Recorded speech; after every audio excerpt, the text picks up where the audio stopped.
ওয়ালাইকুম রহমতুল্লাহি বারাকাতুহু।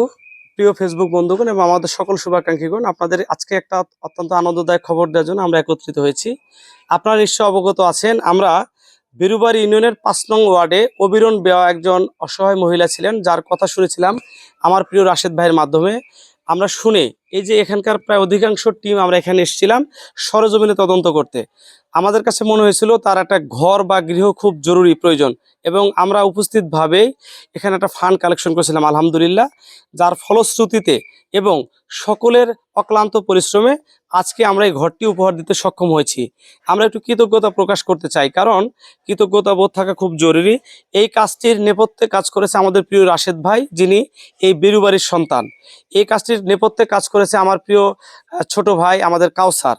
এই কাজটির পিছনে কাজ করেছে নাগেশ্বরী ব্লাড ব্যাংকের সভাপতি আমার সানাসির ছোট ভাই রাশেদ, আমাদের আবু সাইদ পল্লী চিকিৎসক, একতা যুব ফাউন্ডেশনের সভাপতি আমাদের মুসা বাবু, আমাদের বেড়াকুটির প্রিয় হারুন ভাই সহ আমাদের আরও যারা আছেন, এবং সর্বশেষ কেয়া আপু আছেন, নারী উদ্যোক্তা, যিনি কেয়া বিউটি পার্লারের স্বত্বাধিকারী এবং আমাদের অত্যন্ত প্রিয় মানুষ, যাকে আমরা প্রতিটি কাজেই আমাদের পাশে পাই।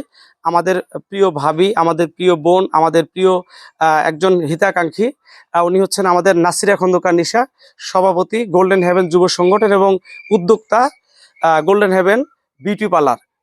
আমরা এই যে সমন্বয় একটা টিমটা রয়েছে, এই টিমটার সম্মিলিত প্রচেষ্টায় আমরা এই কাজটি করেছি। এবং দাতা সদস্য হিসেবে যারা ছিলেন, আমি কয়েকজনের নামটা এই মুহূর্তে মুখস্থ আছে। আমাদের প্রিয় হাফেজ সাহেব আছে, হাফেজ ভাইয়ের নামটা যেন কি, নুন্নবী ভাই, যিনি এই ঘরটি করার জন্য সর্বোচ্চ পরিশ্রম করেছেন। সত্যি আমরা হাফেজ নুন্নবী ভাইকে ধন্যবাদ এবং হৃদয় নিংড়ানো ভালোবাসা দিতে চাই। আমরা ধন্যবাদ দিতে চাই এখানকার আমাদের মণি কাকু বা মণি ভাই, যেটা আমি বলি, এখানকার রানিং যে ইউপি মেম্বার সাহেব রয়েছেন, তাকে আমরা ধন্যবাদ দিতে চাই। আমাদের যারা বিভিন্নভাবে ডোনেট করেছেন, অনেকের নাম ওইভাবে মেনশন করতে পারলাম না। সম্মিলিত প্রচেষ্টায় সকলের সহযোগিতায় আমরা এই ঘরটি করতে পেরেছি।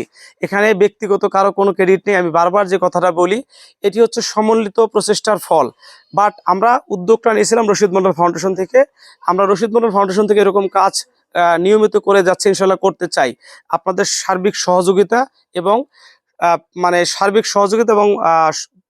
প্রতিটা জায়গায় আপনাদের পরামর্শ আমাদের খুব জরুরি। আমরা আপনাদের পরামর্শ, সহযোগিতা এবং আন্তরিক প্রচেষ্টা নিয়ে আমরা এই কাজগুলো করতে চাই। সকলে ভালো থাকবেন। আসসালামু আলাইকুম রহমতুল্লাহ।